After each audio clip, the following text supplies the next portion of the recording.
వార్డులో అయితే బీజేపీ బలపరిచిన అభ్యర్థి రవికుమార్ మనతో ఉన్నారు. వారి మాటలు తెలుసుకున్న అసలు ఇతను రాజకీయంలో రావడానికి ప్రధాన కారణం ఏంది, సమస్యలు ఏంది, ఏం గుర్తించారు ఏందనేది వారి మాటలు తెలుస్తుంది. నమస్తే అండి, బాగున్నారా? ఏంటి సార్ పరిస్థితి 11వ వార్డులో మీరు ఇదివరకు అన్ని పార్టీలు 2 సార్లు మున్సిపాలిటీ మన సంస్థగా గెలిచారు. కాకపోతే అభివృద్ధి ఏం జరగలేదు. మన డ్రైనేజ్ కానీ, రోడ్లు కానీ, సీసీ రోడ్లు కానీ కొంచెం డెవలప్ చేయాలని ఇంకా చాలా ఉంది. ఇప్పుడు దగ్గర నన్ను అయితే అసలు డ్రైనేజ్ ప్రాబ్లం చాలా ఉంది. రోడ్లు లేవు, సీసీ రోడ్లు లేవు. ఇవన్నీ మన దృష్టికి వచ్చినాయి. కాబట్టి బీజేపీ పార్టీతో ఇవన్నీ అభివృద్ధి జరుగుతాయని చెప్పేసి టికెట్ తెచ్చుకొని మరి ఈసారి బరిలో నిల్చున్నాను.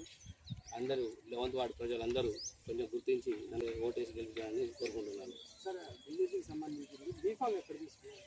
పైనుంచే వచ్చింది. మా మొబైల్లో ఇచ్చారు. అది అధ్యక్షులే మొత్తం అందరికి ఇచ్చారు. గతంలో ఎప్పుడైనా పోటీ చేసావా? ఈసారి ఇదే మొదటిసారి బీజేపీతో స్టార్ట్. బీజేపీలో ఏం నచ్చింది? ఈ నియమాలు కానీ, మన బీజేపీ పార్టీ డెవలప్ చేస్తున్న ఈ కార్యక్రమాలు కానీ, మోడీ గారి ఆశయాలు కానీ కొంచెం నాకు స్ఫూర్తినిచ్చాయి. ప్రధానంగా ఇక్కడ 11వ వార్డులకు సంబంధించింది చూస్తే ఇక్కడ దాదాపు 6 పోటీలు ఉన్నట్టుగా మనకు మరి ఇక్కడ మొత్తం బలంగా ఉన్న క్యాండిడేట్లని గుర్తిస్తామని ఆశిస్తున్నారు. దాంతోపాటు డబ్బు ఓట్లు అవకాశం ఉంది. దీన్ని ఎలా ఎదుర్కోవచ్చు? ఇది చాలా తప్పు. జనాలు ఆల్రెడీ తెలిసిపోయింది. డబ్బుతోటే మొత్తం జరుగుతాయి. అది కరెక్ట్ కాదు.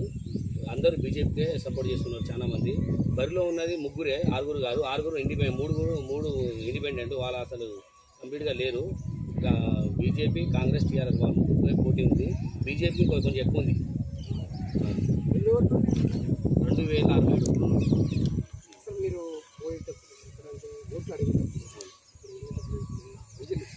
ఎలా ఆహ్వానిస్తున్నారు? నేను పోగానే ఫస్ట్ వాళ్ళే ఆహ్వానిస్తున్నారు. ఫస్ట్ టైం మొదటిసారి బీజేపీ పార్టీ మన కౌన్సిలర్ ముందుకు వచ్చారని చెప్పేసి వాళ్ళే అంటున్నారు. వాళ్ళే మాకు దగ్గరుండి మీరు ఏం పంచకుండా అవసరం లేదు, మేమే మీకు మన మున్సిపాలిటీ కూర్చోబెడతాం వాళ్ళే అంటున్నారు. మీకు అంత నమ్మకం ఉందా? ఖచ్చితంగా ఈసారి ఖచ్చితంగా మున్సిపాలిటీపై ఆశయ అజెండా ఎగురుతుంది. మరి కాంగ్రెస్ వాళ్ళు కూడా ఇక్కడ అధికారంలో ఉన్నారు. అది వాళ్ళను ఎదుర్కొనే శక్తులు ఏమని మీరు?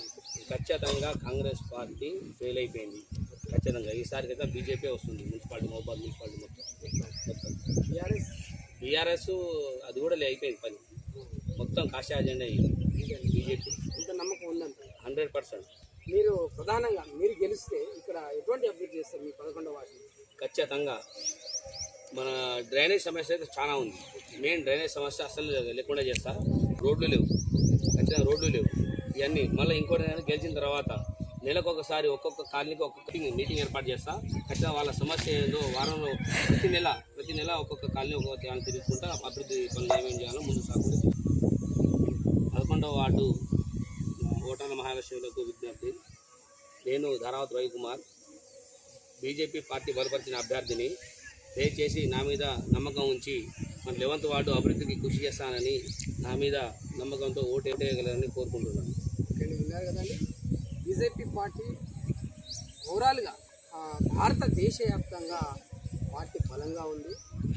తెలంగాణలో కొద్దిగా అటు ఇటు ఉన్నా కూడా పూర్తి స్థాయిలో ఉన్న జిల్లాల వారీగా అయితే బీజేపీ బలపరంగా ఉంది. కాబట్టి మహబూబాద్లో నుండి 11వ వార్డు సంబంధించిన ధారావత్ రవికుమార్ అయితే 11వ వార్డు కౌన్సిలర్గా అయితే బరిలో ఉన్నారు.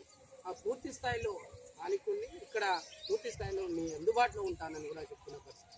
ఏది ఏమైనా సరే డబ్బుకు లొంగకుండా ప్రజాస్వామ్యాన్ని, అంబేద్కర్ రాసిన రాజ్యాంగాన్ని పూర్తి స్థాయిలో గుర్తించి కనుక ఆ కమలం పువ్వు గుర్తుకి ఓటేస్తారా, లేదా డబ్బుకే పూర్తి స్థాయిలో లోబడి ఓటేస్తారనేది మనం అభివృద్ధి కోసం పనిచేస్తున్నాను. దయచేసి మీరు గుర్తించాలి. దయచేసి నన్ను అత్యధిక మెజారిటీతో గెలిపించి మున్సిపాలిటీ కౌన్సిలర్గా నన్ను పంపుతానని కోరుకుంటున్నాను. థ్యాంక్ యూ అండి.